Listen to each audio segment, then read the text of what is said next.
Welcome once again to Conquering Retirement, brought to you by the group of Northern Alliance Financial. Here today with Lance Gilman, CEO and financial advisor, Derek Huot, financial advisor as well. I'm your host, Spike Spangle. Lance, Derek, it's great to see you. How you guys doing? Awesome. Always great to be here with you, Spike. Fantastic. Oh, well, thank you for letting me be here today and joining the program. It's a wonderful program. We're going to be talking about some of the ins and outs of the practice itself.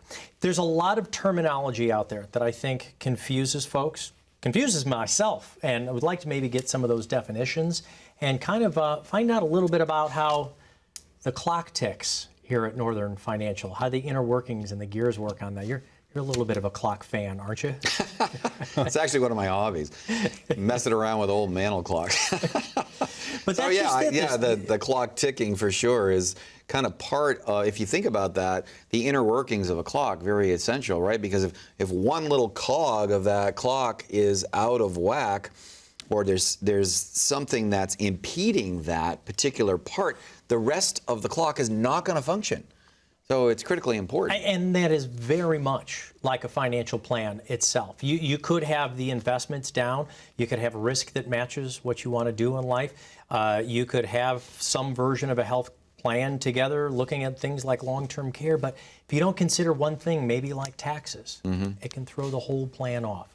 Before we even get to there, though, Derek, I want to start with you, if you don't mind. Let's talk about the word fiduciary, what that means. I hear phrases like broker and dealer, financial advisor. Can we work on some of those definitions, starting especially with the fiduciary? Yeah, fiduciary has become more of a prevalent term these days when it comes to the financial advisor relationship. And certainly not a new word, but as far as the financial advisor being a fiduciary, that is certainly catching more attention these days. It's different licensing.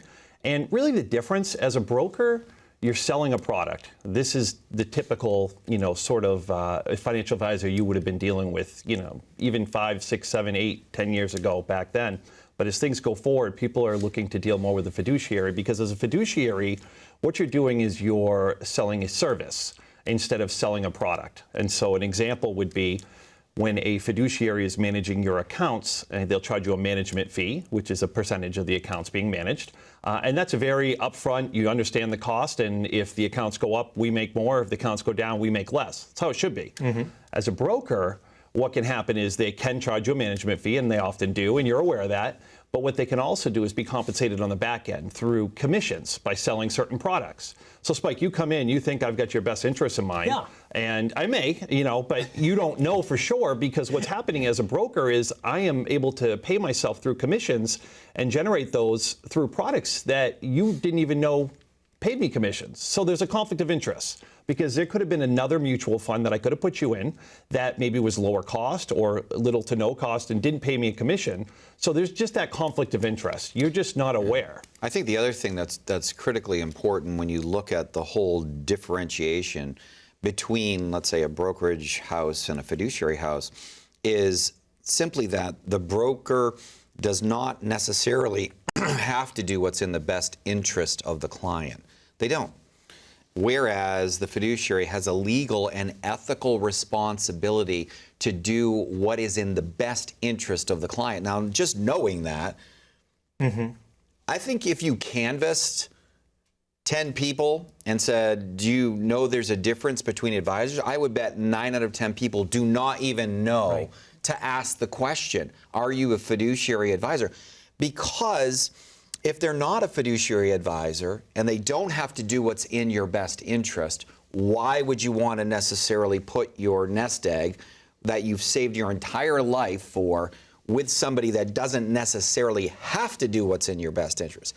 Now, as Derek mentioned, can they do what's in your best interest? Yeah, they could, but there's always that question mark. Yeah. Right, Spike? Yeah. And so why have that question mark when you're dealing with your retirement? So would you say this was a faulting of the industry before, or is this a good new change, finding out who is a fiduciary, who isn't a fiduciary, and letting the public know you need to ask that question? Is this a good change, or is this something that should have been done a long time ago? Well, I think it's both, actually. Right?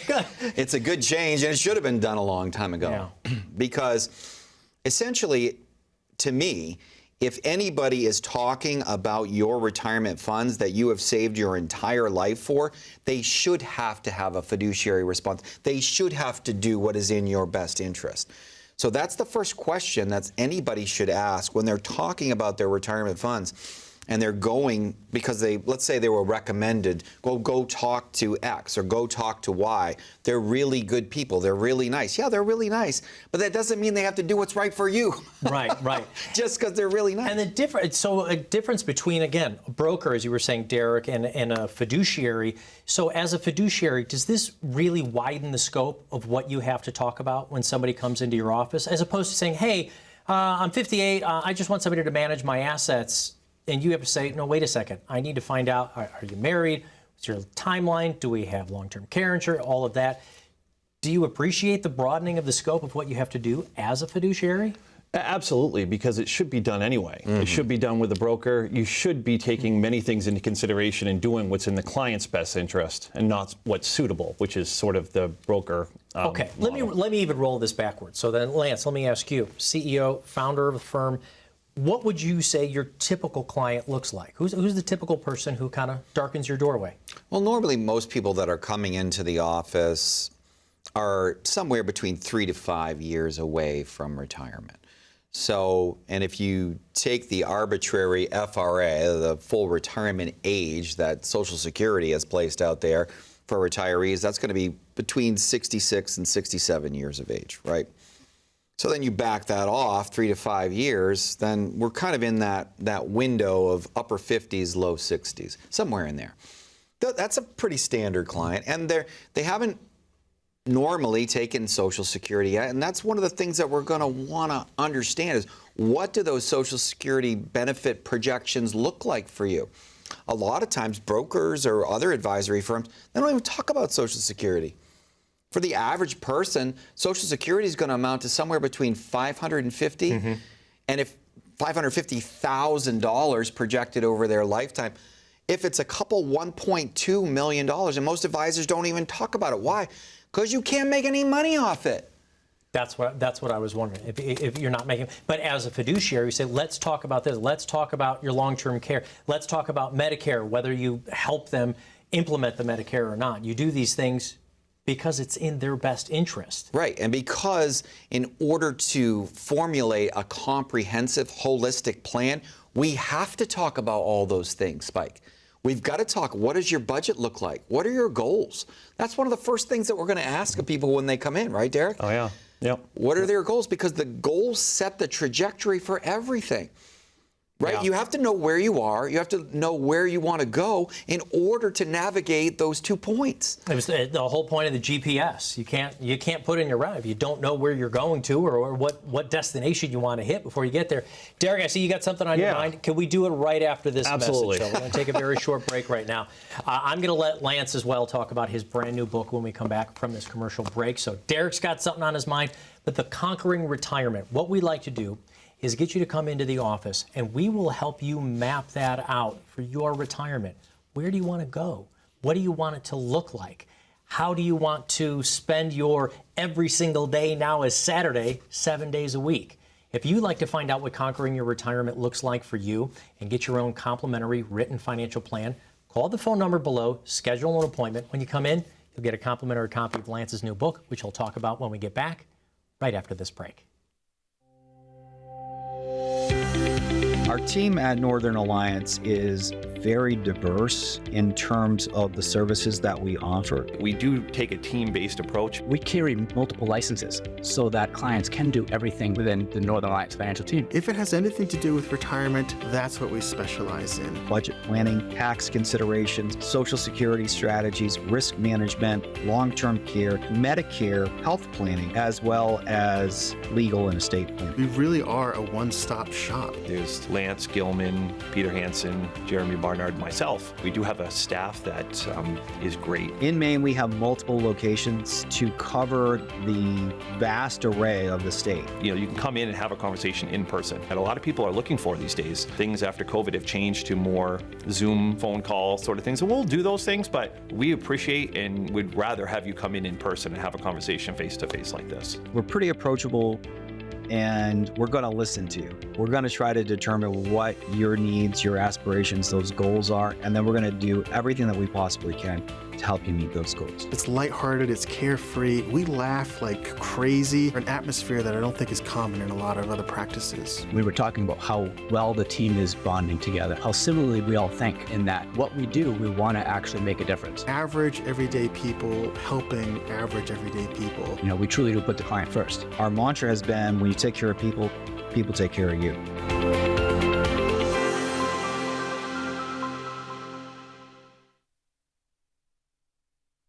Welcome back to Conquering Retirement, brought to you by the team of Northern Alliance Financial right here in the great state of Maine. We have offices all over the place. Basically, if you're seeing this broadcast, we'd be happy to help you with your retirement planning strategies. I'm your host, Spike Spangle, here with, of course, Lance and Derek, and we're talking about, well, kind of what it's like to come in for that office experience. And Derek, you were saying, when folks come in, is this really starting to talk about a product, or is it more process? What's that first 30 minutes like? Yeah, so when people come in, when potential clients are coming in, they oftentimes will go ahead and give me their statements, or say, this is what you need. Obviously, you're investment advisors, this is what you do.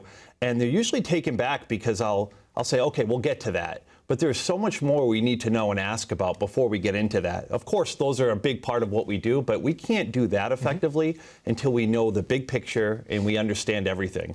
So they come in, they say, hey, I want you to manage my money. You're like, not yet. Yeah, hold on. What exactly do you want to do? What are we trying to accomplish? What do you want that retirement to look like? So have you enjoyed that process as you've had so many offices here around Maine, just getting to know people first? I think the really interesting thing about this profession is that the threats are kind of ubiquitous. And they're out there, and they're facing all of us, but every situation is uniquely different. And that's what makes this job so inspiring, Spike, because it's never the same. Your situation, your goals are completely different than the next person that I'm going to see. Even though the threats are similar, we're going to deal with the threats. We're going to look at a holistic approach to your retirement. And as Derek said, a lot of people are just like, here's my statement. What would you do? Or, no, we don't want to talk about. We do want to talk about what you have and what you've saved and all that stuff. But we also want to talk about, what does your budget look like? What are your goals? What are some tax implications of your retirement prospects? What about Social Security implications? And then long-term care and risk. How are we going to deal with risk and long-term care? Medicare, healthcare planning, and then estate and legal. That's a holistic plan, Spike. And a lot of people think that they might have a portfolio manager, and they might think they have a plan because they have a portfolio manager. That's just this one little slice of this whole puzzle. And we need to solve the equation of what are those threats holistically, comprehensively, in order to have that plan for them. And for the folks who come in your door, and they hand you those statements, and they maybe have a portfolio manager or just someplace where their money is invested. Sure. The difference is your approach is holistic. You're talking about all of these different things. So can you tell me, was this the motivating factor for you to become an independent financial advisor? And can you explain the difference from some of those other large firms that you might see, on the sides of stadiums or spending a few $1 million on Super Bowl commercials? We all know the names of those big joints, right? But what's the difference between being independent? Yeah, being an independent advisor really means that we work for the client. That's the way I take it. And because when you go into these big box firms, they're really beholden to what's called the captive model. So meaning they can sell or offer the services and products underneath that umbrella. Now, that may or may not be in the client's best interest, but that's what they have. It's not like they can necessarily venture out and offer a different product or service. And so being independent allows us to really cater each plan specifically to each individual client. Every client is different. And, it's just, we're also constantly learning. Where, you might have a client that comes in, I'm the one they're sitting with, they're a client of mine in our firm, but I'm the one that they're going to meet with, do reviews, any questions. But they're really getting the whole team. Every week we're on group calls. We're always learning off of each other. And so there's a lot of experience and expertise here. So you're independent but not alone. Perfect. You got the whole office around you. Now, with that independence, when I just think of that word alone, if I think of maybe like a boutique shop, I think smaller. But from what I understand, and going through a bit of your book, is that independence means that you actually have a wider variety of options available to you. Can you explain that to our viewers? Yeah, so basically it kind of goes back to what Derek was saying. If you're captive, you only have certain tools and products and positions that you can select from underneath that captive company. Whereas if you're independent, you have a plethora of choices. And then when you're talking about being a fiduciary advisor and that you have to make decisions in the best interest of your clients, that's huge, because you're not just having this one little box of choices to select from. You have the world to select from. And that goes back to what Derek was saying earlier also, is that we can tailor all of these portfolio choices and make it actually exactly tailored to that specific client. And we know, because we have so many choices, that we're going to have a much higher level of success of tailoring that to the best interest of that client possible. That's just the portfolio, keep in mind. But it's important because we have more choices available. We want more choices, right? Having more choices, especially as you're approaching your retirement years, is critically important. If we're going to narrow it down and say, oh, you have these 10 basic choices, what are we going to do? Well, that's very limiting in terms of the possibilities for that client. We want to have many more options to make that plan as perfect as possible for the client. Derek, would you agree with what Lance was saying before, is that how every single person, every single family who comes into your office is just completely different? And so, because what I'm taking away from this is there isn't a cookie cutter approach. There isn't one set of portfolio or 10 of them and go, oh, you're 58, so you go in this portfolio. I mean, maybe somebody needs estate planning. Maybe somebody needs more care with health care. Maybe it's about taxes. Maybe then it's about the portfolio management, who likes risk and who doesn't. I'm almost wondering how many different hats you wear in one day, Derek. Well, quite a few. Sometimes we're a counselor trying to help the spouses come together on certain things. Yeah. And, we help out, we have to know about all these topics, even ones that we don't specifically do. So I'm not an estate planner, but we have to have an understanding of how these things can be formed and how they can affect your portfolio, and have a contact or a partner that does handle that. So, we try to do all that, take care of as much as we can to just give them one comprehensive plan that can set them on the right path. And I often say it's like a puzzle piece in retirement. There's all these puzzle pieces, and we just want to make them fit together nicely. Mm-hmm. Today, I have found that if you make an appointment at a doctor's office, there's a cost or often a copay. If you need to speak with an attorney, they'll even charge you up front to hold a retainer fee to be able to make an appointment. If you need to take your car in somewhere to have your automobile looked at, they'll charge you $100 or $200 up front just to do a diagnostic. For somebody to call the phone number here, to come on in, get a copy of your book, is there a cost for you guys to start this analysis with somebody? No, absolutely not. And that's pretty much the way that we've always operated. Our whole idea is, how can we take you and your situation, that unique situation, analyze what you have? Can we put you into a potentially better position? That's it. Yep. Once we analyze everything from a fiduciary standpoint, the best interest of the client, now we look at this holistically and we say, okay, we see some areas where we could potentially improve. If you're perfect and you look great and there's nothing we can do, we're going to tell you you've done a great job. You don't need any help. And that sometimes is a little bit, people will be like taken back by that, and they're like, well, we still want some help. But sometimes they've just done such a great job that there's not much we can do to improve. But maybe they need some help with Social Security, or they might need some help because they haven't really taken care of that long-term care risk that's out there. Usually there's something in that holistic plan they haven't really thought about. But a lot of times, if you look at the whole picture of things, then they can see that, all right, we've done really well here and here, but we need some help here. And that's where we can really kind of sit down and figure out that comprehensive planning process to take them to that next level. I literally could not have said it better myself. Gentlemen, we're going to take a very short message break here. Folks, with the number you see down at the bottom of the screen, you can call and get your own complimentary review. as Lance said, maybe you're doing everything great. Wouldn't you like to have the confidence to know that you've already planned well, you've already saved well, and you can be on your way to retirement? Or if there are things that you need to change, wouldn't you rather know sooner than later? Call the phone number you see right here. Schedule an appointment. There's no cost to it. Even when you come in, you'll get a complimentary copy of Lance's book, Conquering Retirement, just like the name of the show. More about how you can conquer your own retirement when we get back right after this message.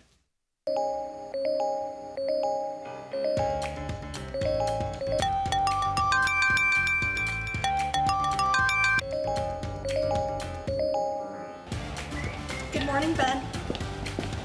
Good morning, Ben.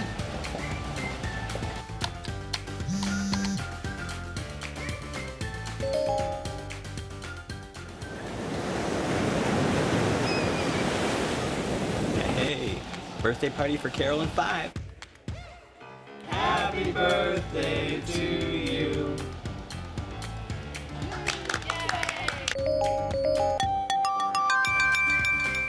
Good morning, Ben. Happy Monday. Daryl's birthday, be there every square. Happy birthday to you. You can see from our quarterly report on slide number 62, we're trending in the right direction. All signs point to a very positive outlook for the next several years. If you peel back the onion...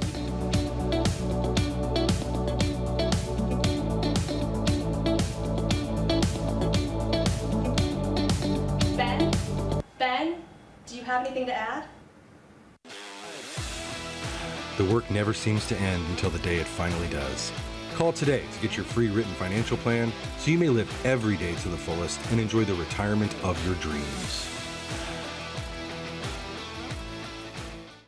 Welcome back to Conquering Retirement with Northern Alliance Financial. I'm here with the CEO, Lance Gilman, financial advisor as well, Derek Huot. I'm your host, Spike Spangle, and we're talking about the firm itself. You've got offices all around Maine. What do we say now, double digits? Yeah, 10.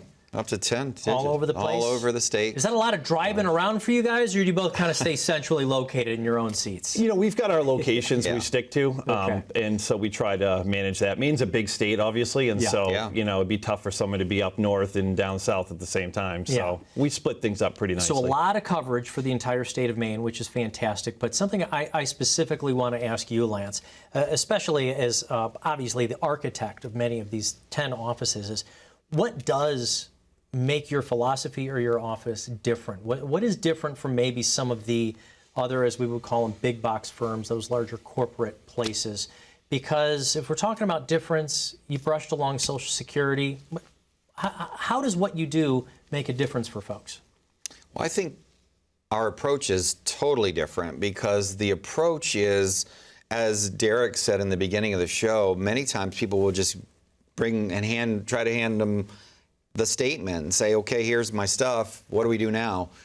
No, we want to know who you are. We want to know what your goals are. Those are going to be the things that drive everything in terms of our approach. And then we want to figure out where you are now. And that analysis is critical, right? So we need to figure out what your budget looks like. Now, if people come in all the time and they don't have a budget, and it's okay if you don't have a budget, right? We see it all the time. A lot of times people won't call, they won't even come in because maybe they're a little bit embarrassed because they don't have a budget, they don't even know where to begin. It's okay. We're pretty approachable people. And we know that people are very busy. They get caught up in work and their lives and their children and everything else. And a lot of times their retirement planning and these critical elements to support that plan go by the wayside because they're so busy. So don't let that stop you from coming in and sitting down and let's figure out exactly where you are. Let's figure out what your goals are. What does conquering retirement look like for you? Because it's different for everybody. And then let's set that trajectory to get you there. That, I think, is probably the biggest thing. That's the real standoff that I would say, and a takeaway for me, if I was just kind of like to stand back independently and say what makes us different, is that our focal point is taking care of the clients. Mm-hmm. It's not like trying to line the pockets of the company. No. At the end of the day, whether you're 3 to 5 years away from your retirement, or you're just on the cusp of your retirement. Sure, the longer that we have to plan for that retirement, the better that plan's going to be. But if you're just starting today, you have to start somewhere, right, Derek? Oh yeah, yeah. I just to kind of piggyback off that, just comprehensive, holistic planning is what sets us apart. I had someone that came on board recently, and he said a couple things, or kind of put him in our direction. One was being a fiduciary, okay, but there are other fiduciaries around. The other thing is, he said, I need somebody that can help or put me in the right direction for everything. And what he meant was Medicare, estate planning, and then obviously taking care of, his investments in his retirement. And that was really what he said, put him in our direction. Real quick, we're going to be wrapping up the show really soon, though, but you had mentioned Social Security. I want to ask you, there's a lot of folks out there right now saying that they're going to be taking it early. In fact, I think there was a poll that there are more Americans today saying they want to take it early because they're afraid it's going to go away. Your thoughts on that? What's happening with Social Security? So the Social Security trust will actually become insolvent if they don't do anything by 2033. However, there's a whole section on Social Security strategies in the book. Also, for all of our viewers and all of our clients, we build a comprehensive Social Security planning report that will show them all of the different strategies that they could plug into and what that looks like monetized in terms of their potential benefit down the road, not just for themselves, but also for their spouses, if they're married or they ever were married. I really do not believe that the Social Security will ever become insolvent. Congress will do what it needs to do to make the program solvent. They keep raising the upper limits of the amount of taxation every single year. Right now, it's set at 144 some odd thousand. They'll keep bumping that up 200,000, 500,000 to make it solvent indefinitely. So I wouldn't put that as a scare tactic for people, but I definitely would call to get that Social Security analysis. Fantastic. Derek and Lance, both, thank you very much. Thank you for letting me join you on today's program. Get a complimentary copy of the book. Call when you come in for an appointment. We'll talk to you about Social Security, Medicare, your taxes, of course, your investment strategies, whatever's on your mind. If you're doing great, we'll pat you on the back and say, keep doing that. But if you need help, the team here will point out exactly what you need to do. Call the phone number here, set up your appointment. I'll hand you a copy of the book on the way out. Thank you so much for watching. We'll be back next week.